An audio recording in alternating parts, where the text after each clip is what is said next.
사랑하는 교우 여러분께 주님의 이름으로 평안을 묻습니다. 지난 한 주간 주 안에서 다들 평안하셨습니까?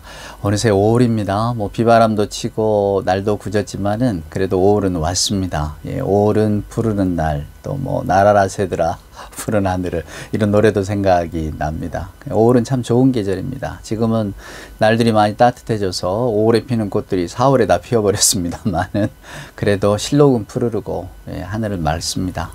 이 좋은 봄날 우리에게 생명 주신 하나님께 또 찬양하면서 저와 여러분의 삶의 조건 때문이 아니라 하나님이 우리에게 베풀어 두시는 그 사랑 때문에, 그 은총 때문에 오늘 또 감사하는 하루가 되기를 소원합니다. 우리 다 함께 감사하는 마음, 기뻐하는 마음, 즐거운 마음, 그 마음들을 모아서 우리 하나님 앞에 나아갑시다.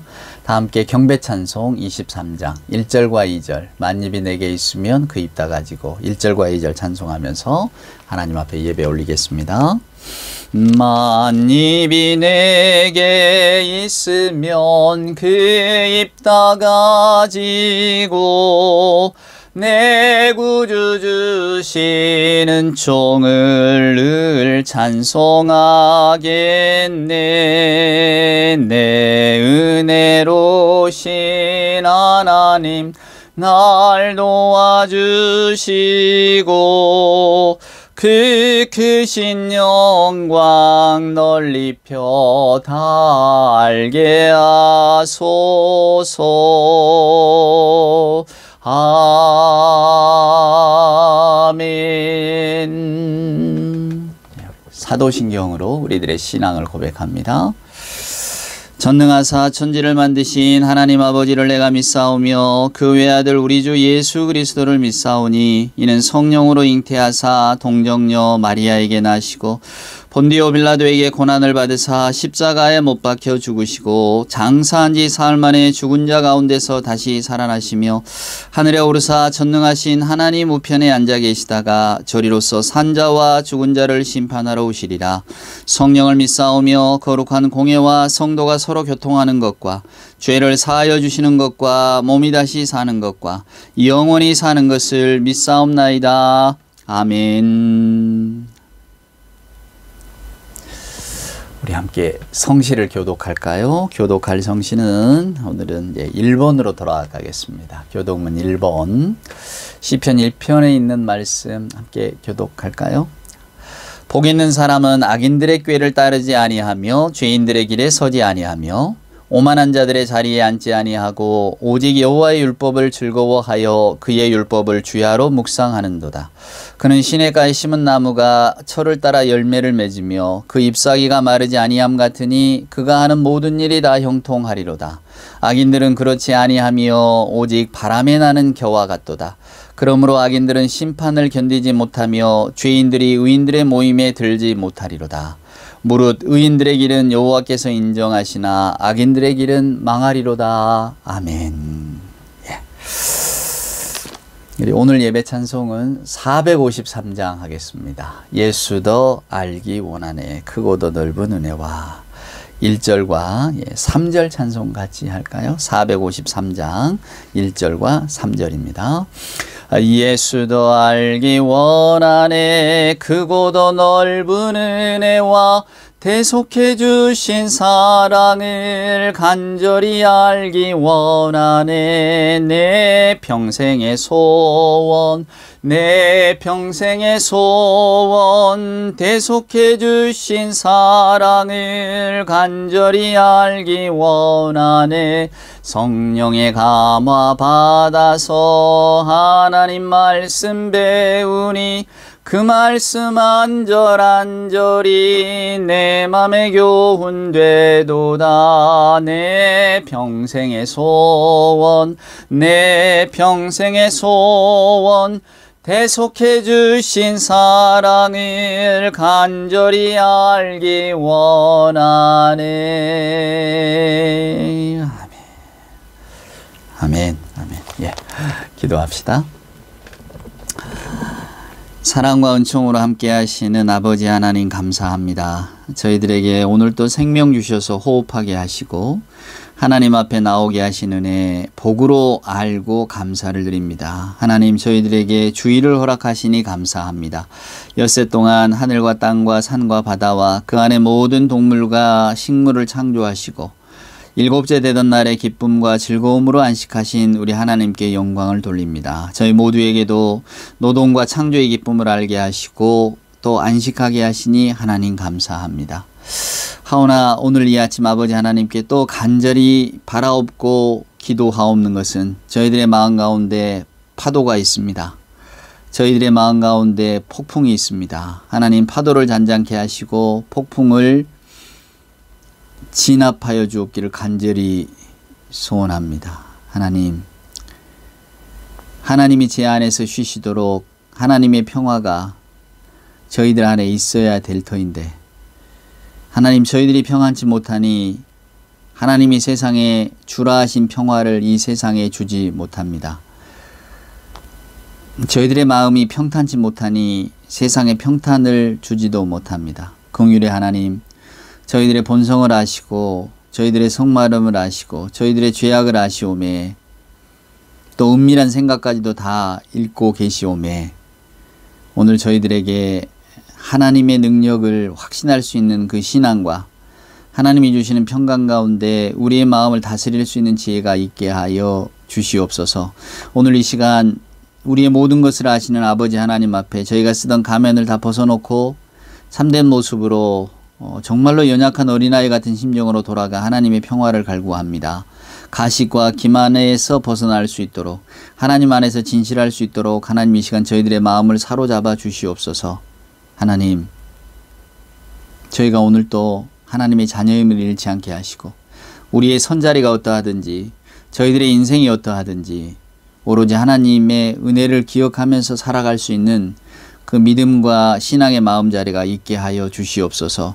그리하여 주의 말씀이 그대로 내 마음에 와서 용납되어지는 마음이 가난한 자들이 받는 복, 슬픔으로 좌절하고 절망한 사람들이 받는 복, 마음이 온유한 사람들이 받는 복, 옳은 말을 하고 바른 생활을 하는 사람이 받는 복, 평화를 위하여 참고 평화를 위하여 희생하는 자가 받는 복, 주님의 십자가를 지는 자가 받는 복이 그대로 우리 안에 이루어지고 있음을 깨달아 알게 하여 주시옵소서. 하나님, 오늘 또 복된 말씀을 기다리는 마음 가운데 무한한 기쁨과 소망을 주시옵소서. 그리하여 주 예수 그리스도의 십자가로 인하여 마음의 평강과 기쁨과 생의 근원을 찾는 우리가 되게 하여 주옵소서. 우리 구주 예수 그리스도의 귀하신 이름으로 간절히 기도드리옵나이다. 아멘. 오늘 우리에게 주시는 하나님의 말씀, 우리 욥기 3장에 있는 말씀을 한 번 더 읽어보도록 하겠습니다. 제가 3장 1절부터 한번 읽어볼게요. 그 후에 욥이 입을 열어 자기의 생일을 저주하니라. 욥이 입을 열어 이르되 내가 난 날이 멸망하였더라면 사내 아이를 베었다 하던 그 밤도 그리하였더라면 그날이 캄캄하였더라면 하나님이 위에서 돌아보지 않으셨더라면 빛도 그날을 비추지 않았더라면 어둠과 죽음의 그늘이 그날을 자기의 것이라 주장하였더라면 구름이 그위에 덮였더라면 흑암이 그날을 덮었더라면. 욥이 자기 생일을 저주하는 이야기입니다. 한번 쭉 11절 말씀을 제가 읽어보겠습니다. 어찌하여 내가 태에서 죽어 나오지 아니하였던가? 어찌하여 내 어머니가 해산할 때에 내가 숨지지 아니하였던가? 어찌하여 무릎이 나를 받았던가? 어찌하여 내가 젖을 빨았던가? 그렇지 아니하였던들 이제는 내가 평안히 누워서 자고 쉬었을 것이니.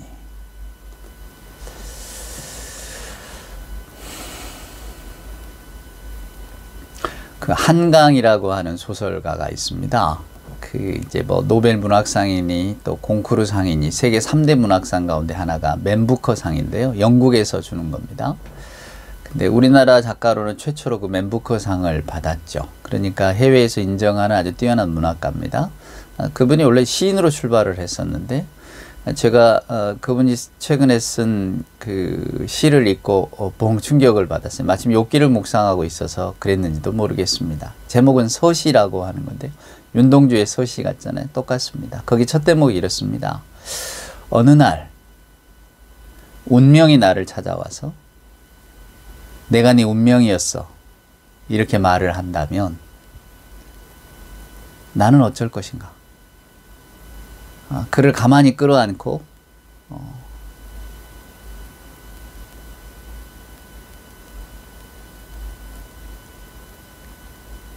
아무 말을 안 할 것인가? 고요한 상태로 있을 것인가? 아니면 어떻게 해야 될까? 만약에 여러분에게 운명이 찾아와서 내가 네 운명이었어 라고 말한다면 여러분 어떻게 하시겠습니까? 한 대 푹 치시겠습니까? 아니면 말없이 끌어안고 네가 있어 참 좋았다고 이야기하실 겁니까? 이 시는 마지막에 이렇게 얼굴을 매만진다, 이렇게 운명의 얼굴을 매만져 주겠다 이런 식으로 끝나는데요.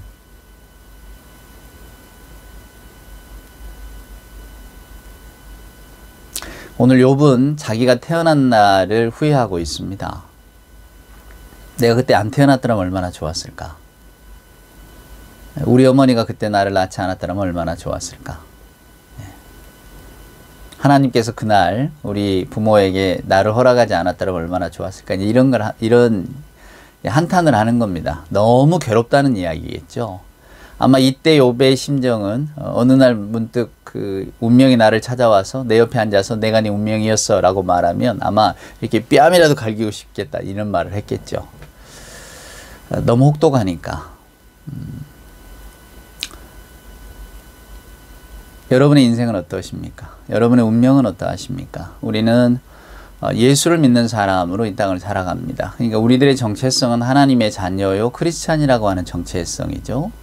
그러나 또 한편으로는 저나 여러분은 이 땅에 발을 딛고 살아갑니다. 우리 한강 시인의 말처럼 늘 무언가 항상 나를 찾아오고 또 어떤 일을 해결하고 감당하고 또 내 주변에 있는 일들 내 상황들과 맞닥뜨리면서 우리는 살아갑니다. 여러분은 여러분의 운명을 얼마나 긍정하고 계십니까? 아니면 부정하고 계십니까? 나는 내 삶이 참 좋아요. 이런 분도 있겠지만 저는 좀 제 삶이 달랐으면 좋겠어요. 정말로 운명이 나를 찾아온다면 좀 돌려보내고 싶어요. 뭐 이런 분도 계시겠죠. 손들고 환영하고 너 그동안 그래 나는 너와 함께 더불어 살아 참 좋다 이렇게 다독거릴 분도 있으시겠지만 우리 인생은 그만큼 다양하니까요. 그래서 우리는 때때로 우리에게 주어진 인생의 길을 알지 못해서 그 해답을 찾으려고 합니다. 성경 안에서 찾아보려고 하고 믿음 안에서 찾아보려고 하고 우리가 살아가는 세상 속에서 찾아보려고 하죠. 근데 어디 그게 찾아집니까? 성경은 저나 여러분에게 우리들의 운명, 우리들의 인생을 찾을 수는 없다고 분명히 말합니다. 그러니까 예수 믿는 분들, 진실하게 예수 믿는 분들의 특징은 내가 예수를 믿고 나서 고난도 사라지고 고통도 사라지고 나는 만사형통하고 모든 게 좋았다. 이게 아니고 진정한 신앙 고백은 내가 예수 안에서 풀 수 없는 인생의 숙제들은 여전했지만 그러나 마치 우리가 밤하늘에 빛나는 별을 보고 사막의 어떤 여행자들이 길을 찾아가듯이 성경은 내게 빛 같고 마치 안내자 같았다. 이런 이야기는 할 수 있겠죠. 해답은 없었지만 해답은 우리가 풀어야 되지만 말입니다. 저는 우리들의 이 욥을 읽다 보니까 우리들의 인생의 비극성에 대한 생각을 참 많이 하게 됩니다. 계속 제가 요 몇 주 욥에 대한 이야기도 하고 또 뭐 우리 인생이 해결할 수 없는 문제들을 가지고 여러분들에게 이런저런 이야기를 해드립니다만은 저 역시도 인생이라고 하는 것이 우리가 무슨 12살짜리 소년 소녀들처럼 마냥 해피하고 인생은 좋죠 뭐 인생은 선하고 아름다운 걸로 가득 차 있고 모든 내 주변에는 편안함만이 있죠. 기쁨만이 넘쳐나지요. 뭐 이런 식으로 세상을 바라보지 않는다는 것은 이제 뭐 우리가 다 잘 알고 있습니다. 인생에 알 수 없는 아픔들이 있고 해결할 수 없는 슬픔이 있고 제가 지난 주간에 공무도화 이야기를 했습니다만은 엊그제 뭐 제가 늘 애정하는 도시가 강릉이라고 하는 도시니까요. 강릉의 한 노동자가 분신을 했더군요. 그는 그의 운명을 어떻게 받아들였을까요? 공무도화라고 하는 시를 빗대서 한다면 아마 그 주변에 있는 누군가는 공무발화했겠죠. 공이여 님이여 제발 그 불을 땡기지 마세요. 공무발화. 근데 공경도화. 기어이 그 불을 땡기셨군요. 뭐 이렇게 했겠죠. 도대체 여러분 어떤 심정이면 자기 몸에 직접 휘발유나 신나를 붓고 자기 몸에 직접 불을 붙일까요? 저는 그 비극과 아픔의 깊이를 가늠할 길이 없습니다. 근데 그것이 지금 우리가 살고 있는 세상 속에서 일어나는 일이고 또 우리 이웃들의 이야기입니다. 어떻게 해야 되죠? 해답을 어떻게 찾아야 할까요? 오늘 욥처럼 태어난 나를 저주하면서 내가 차라리 안 태어났으면 좋았겠다라고 말하고 싶은 그런 심정을 가진 분들, 혹은 그런 순간들, 우리도 한두 번은 다 그런 순간들이 있지 않습니까? 그런 순간들 여러분은 어떻게 이겨내시겠습니까? 제가 이 욥기 3장을 다시 읽으면서, 지난 주간에는 제가 욥의 불안에 대한 이야기를 했는데요. 3장을 이렇게 다시 읽으면서 눈에 들어오는 구절이 있었어요. 여러분 한번 보실래요? 19절 보면 거기서는, 자, 거기라고 하는 것이 태어나지 않는 곳, 그러니까 하나님의 세계인 거죠. 거기서는 작은 자와 큰 자가 함께 있고 종이 상전에게서 놓이느니라. 종이 상전에게서 놓인다? 자기 운명을 저주하고 이 아픔이 없었으면 좋겠다, 내가 차라리 안 태어났으면 좋겠다라고 말하는 욥이, 그랬더라면 내가 평안히 거하고 그 세계 속에 내가 있을 텐데, 이 고통과 슬픔이 없는 그곳에 있을 텐데, 근데 그곳이 어떤 곳이냐고 했더니 작은 자와 큰 자가 함께 있고 종이 상전에게서 노여나고. 작은 자 큰 자가 함께 있다는 건 뭐 여러분 짐작하실 테니까, 아, 노예 생활이라는 게 이렇게 힘들었겠구나, 종이 상전에게서 노예나는 게 그게 바로 하나님의 나라 천국이었구나 라는 생각이 들었습니다. 문득 제가 왜 이 구절이 마음에 와닿냐면요, 베드로전서를 읽어보면 이런 대목이 나옵니다. 베드로전서 2장에 베드로가 자기 교인들에게 던져주는 말이죠. 사환들아 이럽니다. 사환들아 라고 하는 게 종들아 그 말이거든요. 이게 여러분 뭐 아시겠고 또 짐작하시겠지만 초대교회 당시에 그 교인들의 구성원 중에 약 3분의 1 혹은 대다수가 종들입니다. 노예들이에요. 그러니까 종의 신분으로 살다가 교회에 와서 교회에서 하나님의 자녀라는 말을 듣는다? 그러니까 얼마나 기쁘겠습니까? 주인과 종의 개념이 없어지는 건데. 그게 왜 여러분 우리나라에도 맨 처음에 기독교 신앙이 들어왔을 때 저 강화도가 이렇게 기독교 신앙이 아주 그렇게 활발하게 자리 잡은 곳이었는데요. 그때 그 강화도에 들어간 기독교가 일으킨 획기적인 변화가 뭐냐면, 물론 뭐 술, 담배, 도박 이런 것들이 다 없어지는 것도 있지만 제일 더 크게 됐던 게 종을 해방시키는 거였어요. 그러니까 종과 노예가 같이 한꺼번에 그 형제 자매라고 부르는 거예요. 그전에는 종상전의 관계가 위계 질서가 분명했잖아요. 우리가 가지고 있는 유교라고 하는 것이 반상의 질서라고 하잖아요. 양반과 상민의 질서가 있는 거니까. 위계 질서, 하이어라키가 분명하다 그 말입니다. 임금은 임금이고 신하는 신하지 신하가 임금이 될 수는 없어요. 아들은 아들이고 아비는 아비지 아들이 아비가 될 수는 없단 말입니다. 그러니까 유교라고 하는 것이 그 질서가 분명한 그 사상 체계입니다. 그냥 그 체계 속에서 우리가 500년 넘게 살았기 때문에 이미, 저나 여러분에게도, 그래도 지금도 뭐 장유, 유선이 뭐 그런 이야기 하잖아요. 꼰대라는 이야기도 막 하고, 그게 결국은 우리가 사회 이계 질서, 뭐 라떼는 말이야 뭐 이런 말을 하면서도 막 이렇게 뭔가를 세워나가려고 하잖아요. 그런 것들이 여전히 남아있는 겁니다. 근데 예수님 당시, 그리고 예수님 이제 그 부활 승천하시고 초대교회 당시에 대부분의 교인들이 종들이었단 말이에요. 노예 신분을 많이 가졌단 말입니다. 근데 그 베드로 기자가 이런 말을 해요. 사환들아, 내가 너희들에게 할 말이 있다. 그게 베드로전서 2장에 그대로 나옵니다. 자, 너희들은 일단 주인에게 복종해야 된다. 순종하라 그래, 순종하라. 일단 주인에게 순종하는 것이 종의 자세다. 베드로가 자기 교인들에게 이 말을 들려주는 겁니다. 그게 우리 성경에 그대로 있는 거예요. 사환들아, 종들아, 주인에게 순종해라. 선하고 선한 의도를 가지고 너희들에게 잘 대해주는 주인뿐만이 아니고 너희들을 못 살게 하고 까다롭게 구는 주인에게도 순종해야 한다. 이렇게 돼 있단 말이에요. 만약에 저나 여러분이 오늘날 이 성경을 읽으면서 어느 누군가가 아니 도대체 이게 뭐람? 그럼 오늘날 자본주의 사회 같은 경우에는 노동자야 너희 기업가에게 순종하라 이 말이 나오거든요. 그 사람이 선하든 선하지 않든 너는 무조건 순종해야 된다. 만약에 제가 이렇게 설교를 한다면 여러분들이 이거 받아들이시겠습니까? 말도 안 되는 이야기라고 하겠죠. 기가 막힌 이야기입니다. 왜 베드로는 이런 이야기를 했을까요? 또 뭐 베드로까지 갈 것도 없어요. 우리가 잘 아는 로마서에 보면 바울은 이렇게 이야기합니다. 위에 있는 권세에게 복종하라고. 이게 결국 위의 위정자들에게 복종하라는 이야기거든요. 그것은 다 하나님이 주신 질서니까. 우리가 이걸 어떻게 받아들여야 될까요? 사랑하는 여러분. 그러면 결국 성경은 저나 여러분에게 사회의 어떤 질서에든 순종하며 살라는 걸까요? 위에 있는 권세에는 무조건 복종하라는 걸까요? 학생은 선생님께 무조건 복종하고, 그분이 선하든 선하지 않든, 자녀는 부모에게 무조건 복종하고, 선하든 선하지 않든, 뭐 직장에 가면 상사에게 무조건 복종하고, 그분이 선하든 선하지 않든. 그러면 이제 무슨 갑질문화니 이런 건 뭐 우리는 해서는 안 되는 말인 거죠. 우리 예수 믿는 분들이라고 하는 것은. 뭐 직장 상사가 저에게 뭐 폭언을 했어요, 성희롱을 했어요, 이 말도 예수 믿는 분들이면 하면 안 됩니다. 왜? 순하거나 상사가 선하거나 선하지 않거나 복종해야 한다고 성경에 나와 있잖아요. 성경 말씀을 따라야지. 그럼 어떡합니까?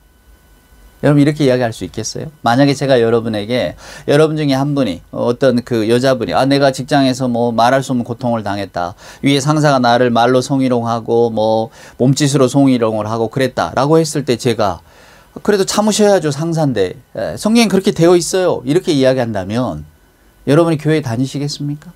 저의 이야기를 들으시겠습니까? 그럴 수는 없는 거죠. 그렇죠, 여러분? 그럼 우리는 이 말씀을 어떻게 해석해야 될까요? 1970년대 우리나라에 한참 군부 독재가 이렇게 성행했을 때 이제 이런 구절들, 위에 있는 권세에 복종하라, 이런 말들이 서로 갈등이 된 겁니다. 어떻게 해야 되느냐고, 이런 부당한 군부 독재를 참아야 되느냐고. 우리는 참을 수 없다. 교회에서는 아니다, 위에 있는 권세는 다 하나님이 주신 거니까 참아야 된다, 이런 구절들을 가지고 이야기를 했단 말이에요. 그게 괴리감이 있는 거죠. 만약에 제가 오늘 여러분에게, 아마 여러분도 제 설교에 지금 서두를 듣자마자 아니 도대체 목사가 무슨 저런 말을 한다, 운명이 나를 찾아와서 내가 어땠느냐고, 나와 함께 동행해서 어땠느냐고 물어본다면 너는 어떡할 거냐고. 우리 예수 믿는 분들이라면 아주 그냥 이렇게 그 결론같이 나오는 그런 해답이 있지 않습니까? 뭘 어떡하긴 어떡하기야, 다 하나님이 주신 건데 고맙다고 다 받고 순종하고 순복하고 이것이 내 복이려냐고 살아야지. 그게 다 하나님이 지어주신 거고 하나님이 정해놓으신 건데 뭐 어떡하라고, 이렇게 이야기를 하시겠습니까? 제가 이렇게 이야기한다면 여러분 이 유튜브를 계속 보시겠어요? 계속 이 설교를 들으시겠습니까? 꺼버리지.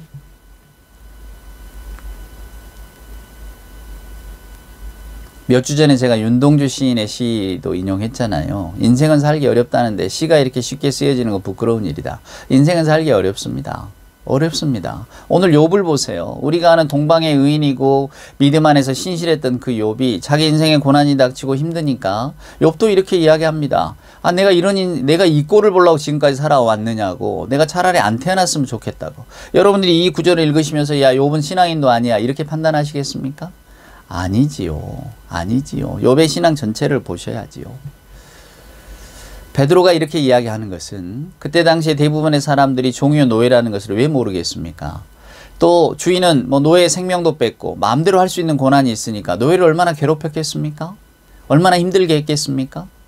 자기 마음대로 다 했겠죠. 근데 왜 베드로라고 그 사정을 모르겠어요? 베드로가 귀족 집안의 아들이 아닙니다. 베드로가 왕족이 아니에요. 베드로 역시 평범한 서민, 어부의 삶을 살았고 그때 당시의 사람들의 삶을 너무나 잘 알고 있습니다. 바울도 마찬가지입니다. 괜히 바울이 위에 있는 권세에 순종하라 이렇게 말하는 거 아니에요. 괜히 베드로가 종에게 복종하라고 이렇게 말하는 거 아닙니다. 왜 그들의 아픔을 모르고 그들의 슬픔을 모르겠습니까? 그냥 더 깊이 보시는 거죠. 만약에 저에게 여러분들께서 내가 직장 내에서 부당한 일을 당했는데 나 어떻게 해야 될까요? 제가 투쟁하고 저항하고 이걸 사건을 만들어야 될까요? 아니면 참고 견디고 순종하고 있어야 될까요? 라고 물어보신다면 제가 여러분들에게 무슨 해답을 드리겠습니까? 저는 드릴 해답이 없어요. 삶의 자리가 다르기 때문에 감히 그 삶에 대해서 왈가왈부하기가 두려운 겁니다. 그럼 베드로가 이런 이야기를 한 그 속내는 뭘까? 우리는 알 수 없어요. 그때 당시의 세상으로 돌아갈 수가 없잖아요. 그러나 분명한 것은 그때 당시에 예수님들의 제자들의 삶이나 예수 이름으로 모이는 교회 공동체의 삶이라고 하는 것이 오늘날처럼 무슨 기득권을 가지고 또 뭔가 이렇게 큰소리치고 이런 게 아니었단 말이에요. 우리가 잘 아는 것처럼 로마의 박해를 받잖아요. 로마의 탄압을 받았단 말입니다. 예수를 믿는다고 하면 공무원도 못 됐다 그 말이에요. 왜? 황제 숭배를 안 하는 집단이니까 저런 신앙을 고백하는 사람들은 국가의 자리를 줄 수 없다 그랬단 말이에요. 심지어는 재산도 뺏어가고 목숨도 뺏어가는, 그러니까 늘 위협 속에 있는 그런 상황이란 말이에요. 사회도 적대적이고 내 삶의 형편도 노예의 신분인데 그럼 나는 어떻게 해야 되느냐고. 근데 베드로는 순종하라고 이야기합니다. 왜 그럴까? 우리가 그 깊이를 보셔야 되고 그 아픔을 보셔야 됩니다. 왜 베드로라고? 하나님의 천군 만마가 우리를 기다리고 있으니 우리가 예수 이름으로 들고 일어나자. 왜 이렇게 말하고 싶지 않았겠습니까? 그렇게 말하고 싶은 욕망도 있었겠지. 그러나 베드로는 그 우리들의 신앙의 현실의 자리를 꿰뚫어 봅니다. 저는 그렇게 바라봐요. 바울도 마찬가지고 말입니다, 여러분. 그건 뭐냐면 세상의 질서와 하나님의 질서는 분명히 다릅니다. 달리 있어요. 그리고 그 힘이 작용하는 것도 달라요. 그것은 무엇이냐? 궁극적인 것이냐 궁극적이지 않은 것이냐라고 하는 겁니다. 여러분, 역사는 궁극적이지 않아요. 늘 변한다 그 말입니다. 항상 역사는 변하고 세계 아무리 대제국이라고 할지라도 시간이 지나면 다 사라집니다. 로마 제국 사라졌잖아요. 몽고 제국 다 사라졌습니다. 옛적에 바빌론, 우리 성경에 보면 바빌론이 얼마나 힘이 셉니까? 다 사라집니다. 애굽, 이집트, 강대국들, 그때 당시에 제국주의적인 어떤 힘을 발휘했던 나라들 다 없어져요. 그러니까 인간이 세운 질서라고 하는 것은 이렇게 한낱 그 풀잎에 맺힌 이슬 같아서 사라집니다. 결국 시간이 되면 없어지고 사라질 뿐이에요. 오직 우리가 고백하는 것은 영원하신 하나님의 나라, 하나님의 질서만이 공고하다는 것을 우리는 믿고 있잖아요. 그러니까 베드로도 바울도 거기에다가 의탁하라는 겁니다. 오늘 저도 여러분께 그 말씀을 드리고 싶어요. 우리들의 삶의 자리는 다 각각 다릅니다. 여러분이 부당한 일을 당하셨다. 그럼 저항하셔야죠. 내가 생각할 때는 이게 부당하다. 이게 내 인생이 통째로 부정되는 것 같다. 내가 하는 일은 삿됨이 없고 나는 옳은 일 같은데 그 일에 대해서 누군가가 네가 잘못됐다고 이야기할 때 나는 내 억울함을 호소하고 싶다. 호소하셔야죠. 저는 여러분에게 무조건 참으십시오, 견디십시오 이렇게 말하고 싶지 않습니다. 왜? 우리도 분명히 욥과 같이 그 한탄할 때가 올 것이기 때문입니다. 참고 견뎠더니 오늘 나는 욥처럼 하나님 제가 왜 태어났을까요? 차라리 제가 태어나지 않았더라면 이 아픔, 이 고통을 겪지 않았을 텐데, 차라리 안 태어나는 게 더 좋았을 텐데, 이렇게 말하는 순간들이 분명히 찾아올 것이기 때문입니다. 인간은 억울함을 마음에 두고 살아갈 수가 없습니다. 우리는 말입니다, 여러분. 우리 인간상을 어디서 찾아야 될까요? 뭐 여러 군데서 찾습니다. 그러나 우리는 성경을 보면 우리들의 인간상이 다 드러나잖아요. 태초 에덴의 동산에서 아담과 하와가 에덴의 동산을 떠나게 된 이유가 뭡니까? 우리는 내 마음대로 하고 싶다는 거예요. 내 의지대로 살고 싶은 거죠. 내 뜻대로, 내가 원하는 대로. 누가 나에게 내 삶을 강요할 수 있으랴. 내 삶은 내 것인데 나는 내 마음대로 살아볼 거야. 하나님의 명령 갖가지 필요 없어. 내가 내 삶을 살겠다는데 누가 나를 말려. 그게 지금 우리입니다. 또 가인과 아벨을 보세요. 가인은 아벨보다 사랑받고 싶었어요. 인정받고 싶었어요. 근데 인정을 안 해줍니다. 동생을 더 인정합니다. 화가 났죠. 그러니까 들로 유인해서 아벨을 거기서 돌로 쳐 죽이는 겁니다. 그게 우리예요.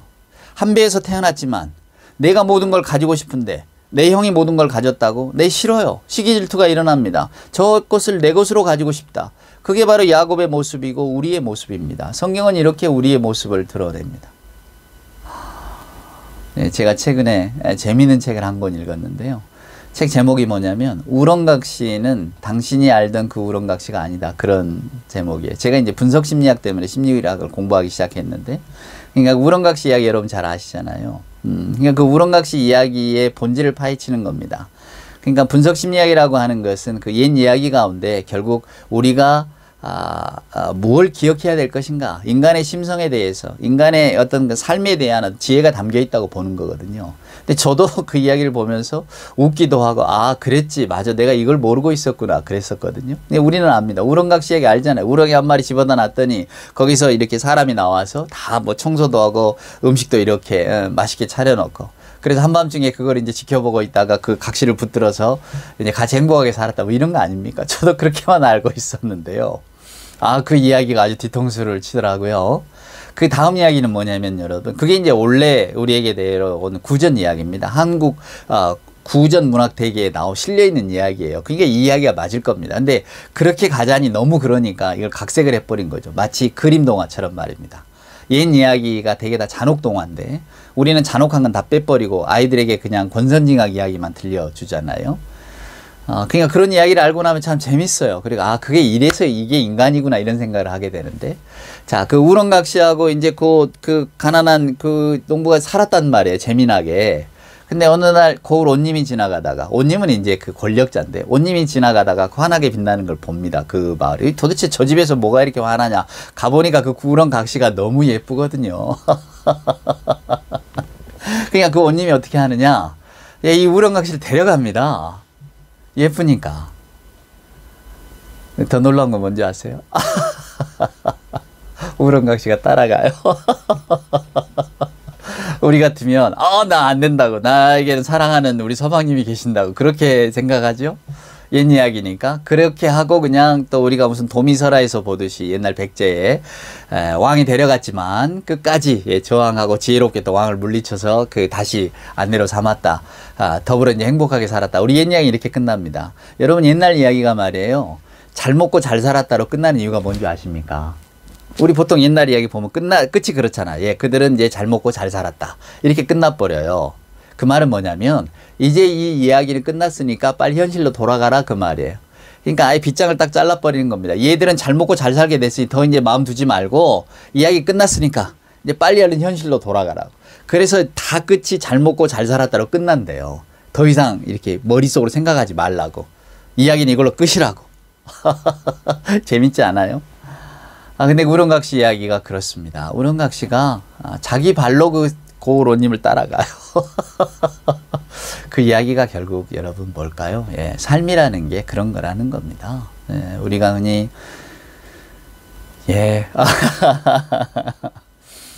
힘을 이길 수 있다고 말하지만 권력은 이기기가 힘들죠. 현실 속에서. 그리고 생활이라는 게 또 그만큼 엄중하기 때문에 우리 삶에 어떤 순간이 닥쳐오면 자기 원칙, 가치관 지키기가 어렵습니다. 욥의 신앙도 흔들리잖아요. 욥이 자기가 태어난 날을 원망합니다. 하나님 안에서 복받았다고 생각했던 욥이 어려움이 닥치니까 내가 차라리 안 태어났으면 얼마나 좋았을까. 이 고통도 없었을 텐데. 우리는 여기에서 이 욥의 절망을 봐야 됩니다. 내게 불안밖에 없구나. 욥이 말한, 욥은 지금 희망을 다 놓친 상태예요. 그 욥을 회복시켜가는 과정이 욥기니까. 그래서 이 욥기가 아주 드라마틱하고 장쾌한데, 오늘 저는 여러분들에게 이런 이야기를 드리고 싶었어요. 욥이 생각할 때 고통이 없는 곳, 하나님의 나라에는 종이 상전에게서 노연한다. 종살이가 그만큼 힘든 건데, 베드로는 종들에게, 대부분의 교인들이 종이었을 때, 여러분 위에 있는 권세에 복종하세요. 바울의 말처럼 그 상전이 아무리 나빠도 순종해야 됩니다. 왜 이런 이야기를 했을까? 형편을 너무나 잘 아는 베드로가, 베드로는 현실 세계도 본 거겠죠. 너무 마음이 아팠겠죠. 왜 아프지 않았겠습니까? 근데 여러분, 우리 예수님을 보시죠. 예수님 뭐 죄가 있어서 십자가형을 당하셨나요? 네, 세상의 힘이나 권력이라고 하는 것이 그런 겁니다. 근데 우리가 예수 믿는 우리가 결국은 이 세상 속에서 살아낼 수 있는 방법은 그 하나님의 심판, 하나님의 힘, 하나님의 통치, 하나님의 간섭하심을 끝까지 믿는 거예요. 저는 그것이 신앙이라고 생각합니다. 그러니까 여러분의 삶의 자리, 저의 삶의 자리가 분명히 다르고, 우리는 누구에게 매여 있거나 아니면 뭔가를 내가 내 마음대로 자유롭게 할 수 있는 위치에 있을 수도 있죠. 그런데 그러니까 위정자건 밑에 있는 사람이고, 오늘 베드로 기자의 말처럼 종이든 상전이든 욥의 이야기처럼 고통받는 자건 그렇지 않는 자건 간에 우리는 모두가 다 하나님이 정하신 시간 속에서, 그 공간 속에서 살아갈 뿐이라고 하는 거예요. 우리가 그냥 내가 이 세상에 살다가 그냥 여기서 죽으면 끝, 이게 아니라는 겁니다. 그래서 우리는 하나님이라고 하는 그 절대적인 세계를 항상 상상하며 사는 것이 우리 크리스찬의 운명이 있는 거죠. 저는 여러분들이 처한 상황을 모르고 또 여러분의 삶의 자리와 같지 않습니다. 만약에 여러분이 나는 이건 부당해서 못 참겠어요 라고 한다면 그러셔야죠. 어떡하겠습니까? 부당해서 못 참겠다고 하는 일은 저항도 하셔야 되고, 내가 옳다고 하는 일에 대해서는 옳다고 말씀도 하셔야죠. 하지만 또 누군가가 부당해도 우리가 참자, 더 큰 혼란이 올 거니까, 우리도 부당한 거 몰라서 그러는 거 아니다. 하지만 이 부당함을 없애려고 투쟁하다가 우리는 다른 걸 또 잃어버릴 수 있으니 다른 가치 있는 것에 마음을 쏟고 살자. 누가 만약에 그런다고 한다면 저는 또 그것이 그 선택이라면 그렇게 하십시오 라고 할 겁니다. 중요한 건 이거예요. 우리에게는 하나님이 계시다는 겁니다. 아까 말씀드린 것처럼 예수님이 예수님은 되게 이제 침묵하셨잖아요. 말씀 별로 안 하셨잖아요. 로마 사람을 원망하지도 않으시고. 왜 그러셨을까? 억울함으로 따지면 예수님만큼 억울한 분이 누가 있어요? 근데 예수님은 그것을 그대로 받아들이셨단 말이에요. 그게 우리가 가지고 있는 그리스도 예수님의 모습입니다. 예수님도 내가 지금 이런 고통을 당해봐야 나는 뭐 이건 나는 메시아이기 때문에 금방 난 다시 살아날까 이런 생각하고 이 고난을 받아들이신 게 아니거든요. 겟셋마네 동산에서 정말로 피땀을 흘려가며 기도하시고 이 잔이 내게서 그냥 비켜갈 수 있다면 얼마나 좋을까. 거부하고도 싶으셨고 받고 싶지도 않으셨지만 아버지의 뜻이기 때문에 제가 받습니다. 이게 믿음이거든요. 아버지의 뜻이니까 제가 받는다고. 오늘날 우리는 믿음이 없는 거죠. 아버지의 뜻, 예수님의 뜻이 그러해도 우리는 우리 뜻대로 하니까. 그러니까 어디 가서 믿음 있다고 말씀하지 마세요. 믿음 있는 사람은 예수 말씀대로 살아가 예수 말씀에 순종하는 분들이에요. 하나님의 말씀에 순종한단 말입니다. 그러면 우리가 사는 세상 속에서 우리가 어떻게 살아갈까?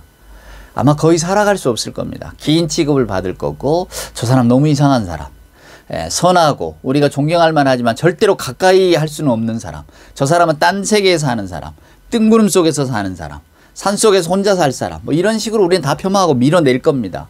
왜? 그분의 마음자리를 우리가 감당하기 어려우니까. 인간의 희노애락을 가졌다면 도저히 저럴 수가 없는데 나도 내 마음대로 하고 싶은데 예수가 그러지 말라고 하니까 나는 안 그러겠습니다 라고 한다면, 그래서 정말로 그 모습이 그대로 드러난다면 그것이 바로 믿음 있는 자의 모습 아니겠습니까? 근데 오늘날에는 믿음 있는 자를 찾아볼 수가 없어요.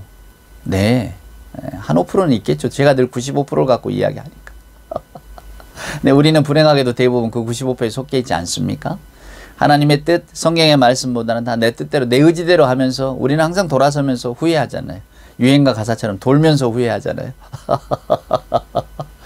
그게 우리입니다. 그러면서 또 아무렇지도 않게 살아가기도 하고 또 때로는 새벽에 일어나서 가슴을 치면서 내가 왜 그럴까?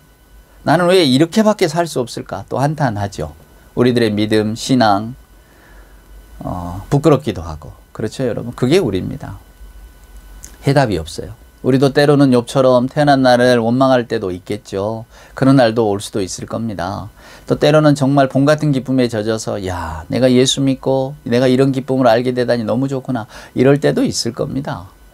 누구는 삶이 평탄하고 어느 날 운명이 나를 찾아와서 내가 네 운명이었어. 너는 나와 함께 사는 게 어땠니? 라고 하면 너무 좋아. 그래, 나는 내 운명 너무 사랑했어. 너무 좋았어. 예. 이런 사람 분명히 있겠지만 주먹으로 푹 치고 싶은 사람도 있을 겁니다. 꺼져버려! 나는 다른 운명을 받아들이고 싶어. 이런 사람도 있겠지. 왜 없겠습니까? 우리는 다 그런 조건 속에서 살아갑니다. 때로는 우리 한 인생 속에서 롤러코스터를 타듯이 이렇게 왔다 갔다 하겠죠. 중요한 것은 어차피 살아가는 인생의 선택은 우리에게 있는 거고 하나님께서는 우리 인생의 순간 선택할 수 있는 자유의지를 다 주셨으니까 어떤 모습으로 살아가든 그 인생에 대한 신앙의 책임은 또 하나님께서 우리에게 물으십니다. 단지 중요한 것은 우리가 그 하나님을 인식하고 살아가는 거죠. 권세 있는 자가 나는 두려운 게 없어. 다 내 뜻대로 하면 돼. 내가 권세인데 저 종들 뭐야 내 마음대로 하면 되지. 하나님 없는 자처럼 산다면 그는 아마 그의 운명의 끝에 하나님을 맞닥뜨리게 될 것입니다. 그때의 그 허겁지겁 그 난감함 그 고통스러움은 우리가 말할 수도 없겠죠. 우리가 비록 어떤 권세자의 삶을 살지 못하고 내 의지대로 살지 못하고 누군가가 시키는 것, 부리는 것에 따라서 살아왔다면 그럼에도 불구하고 그 안에서 또 견디고 살아왔다면 또 거기에 대한 하나님의 위로하심이 있지 않겠습니까?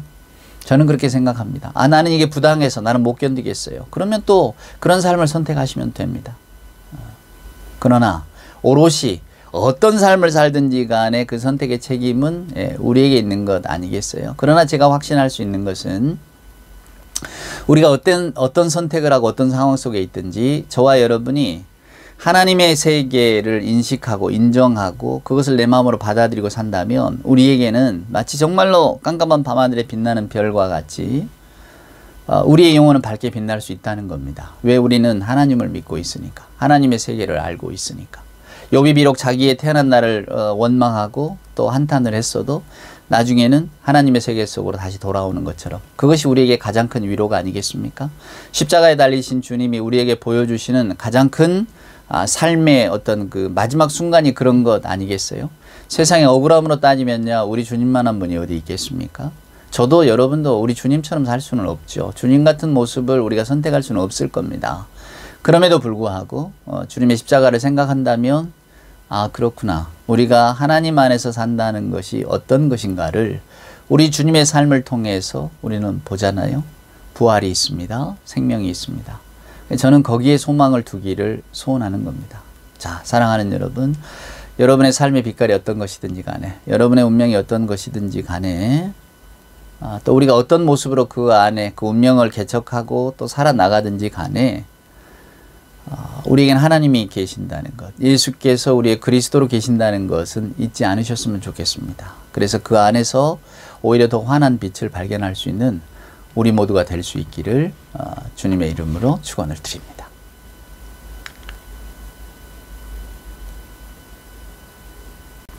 기도하시겠습니다. 이제는 우리 구주 예수 그리스도 크신 은혜와 아버지 하나님의 만극하신 사랑하심과 자비하신 성령님의 함께하심이 오늘 이 시간 주의 말씀을 들으며 주께 예배하며 오직 하나님께 소망을 두고 예수로 인하여 삶의 기쁨을 회복하기를 소원하는 우리 예배하는 모든 교우들 머리머리 위에와 저들의 생각, 저들의 신앙, 우리가 살아가는 사회 현실, 그리고 우리 모두가 드리는 기도의 제목, 또 주께서 사랑하시는 이 땅의 모든 교회들 위해 이제로부터 영원 무궁토록 함께하여 주옵기를 간절히 축원하옵나이다. 아멘.